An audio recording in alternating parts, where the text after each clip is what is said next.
12 years already since the last new condo launch in Woodlands. So I expect many buyers are waiting for this project, Norwood Grand. But some people believe that once the RTS start running, many buyers will move to JB. So the rental and property price in Woodlands might drop. And some people are also saying that the upcoming new launch condo in Woodlands is the better buy than the Lentor condo. Is that true? So today, other than giving my personal rating for this development, I will also discuss the impact of the RTS on the property market and whether Woodlands is a better buy compared to Lentor.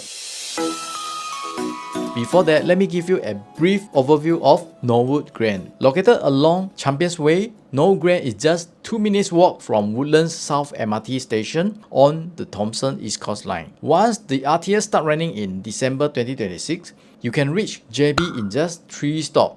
Heading south, you can reach Lentor in 2 stops. Further south, you can connect to the Circle Line at Caldecott, the Downtown Line at Stevens, and the East-West Line at Outram Park. You can even travel directly to Marine Parade MRT and take a short walk to East Coast Park. For daily convenience, there is a Fair Price supermarket and a food court at Block 570A, as well as a Giant supermarket and a McDonald's at Vista Point, all within 5 minutes walk. Families with young children will appreciate that there are 5 primary schools within 1st kilometer radius, with Innova Primary right next to Norwood Grand. Take note that Singapore sports schools will move to Kallang.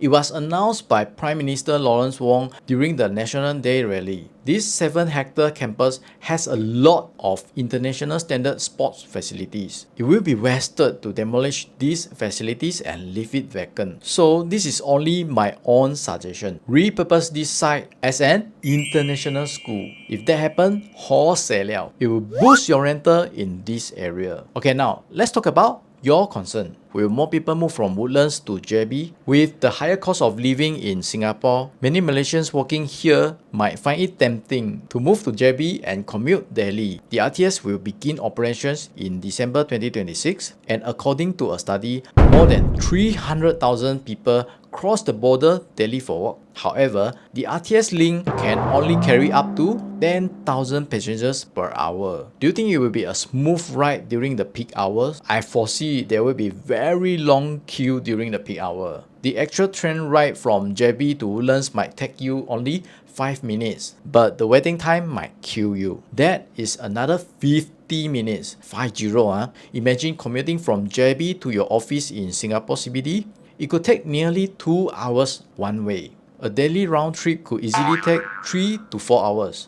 This could be mentally and physically exhausting after a while. Also, keep in mind that the rental and living expenses in JB might not remain the same after the RTS is running. So, do you think it's still worth moving to JB and crossing back and forth daily after the RTS start running in 2026? More people working in the north may move to JB. Will the housing demand in Woodlands drop? While discussing this point with my friends, there is one thing come to my mind. Since Singapore and Malaysia have signed a deal to establish a special economic zone in Johor, so Singapore companies might set up factories in JB but keep their HQ offices in Singapore. This could attract more companies to move or establish HQ in Woodlands and will boost the housing demand in Woodlands. So I believe this will offset the number of people move to JB. And I know some of you might be worrying about the rental is dropping. Yes, the rental price has fallen from the peak, but no need to worry because I already started to see there is a sign of rebounding. Just look at the current rental records. Even for the condos not near to MRT stations, a 3-bedroom unit is now renting for more than 4,000. There is one thing that creates the decent profile tenant pool in Woodlands South, Woodlands Health Campus. Although Woodlands is one of the 3 regional centers in Singapore, it's still lagging behind Jurong East and Tampines in terms of excitement and property price. So what is the missing piece? Compared to Jurong and Tampines, I found something is missing in Woodlands. Jurong East has 3 shopping malls.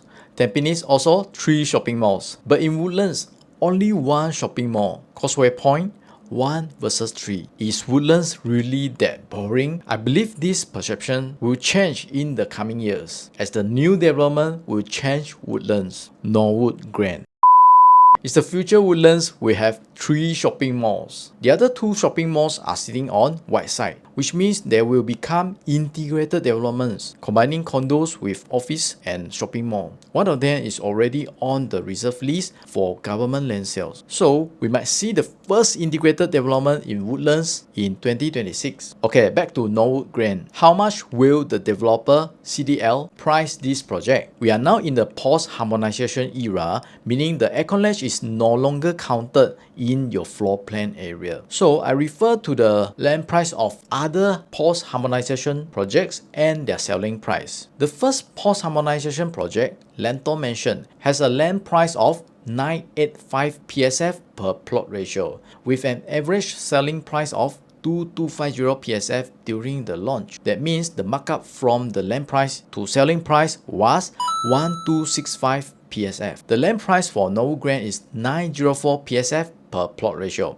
So adding on 1265 PSF, the potential average selling price of Norwood Grand could be around 2169 PSF. Based on this estimation, the 2-bed 2-bath here could be around 1.4 million, and the 3-bedroom premium here should be around 2 million, and the 4-bedroom here might be around 2.5 million. Sounds expensive? Yes, but what if I tell you there is nothing cheaper for the upcoming new condo launch, except maybe Canberra Crescent? Don't be disappointed. Who knows, maybe the developer might surprise you by earning less and offer you a better discount. Now, what about the exit strategy? If you buy at 2100 PSF, I think you at least have to sell at 2400 PSF, right? But is that possible in 3 years? Oh, by the way, Jayden Residences, the former J-Cube, has already hit a record high of over 2800 PSF. I know Jurong East will be the second CBD, so it must be higher lah. But just imagine when 1 Causeway Point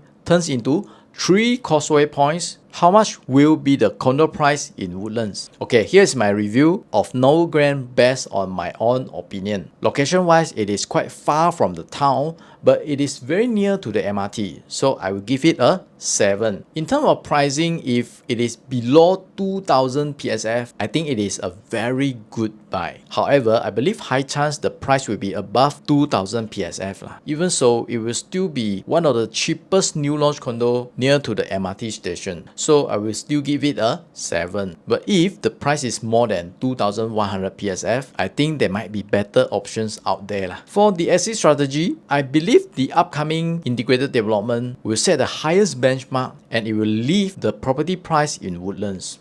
So I will still give it a 7. And in overall, my score for Norwood Grand is 7 out of 10. Do you agree with me? Finally, if you ask me, Lentor or Norwood Grand, which is better? I would say Norwood Grand might be better for short-term gains. But if I'm buying for my own stay, I'll choose Lentor without hesitation. Don't ask me why. Okay, if you're looking for a property that can maximize your potential gain in the next 3 to 5 years, I have something in mind for you. You may want to WhatsApp me for further discussion.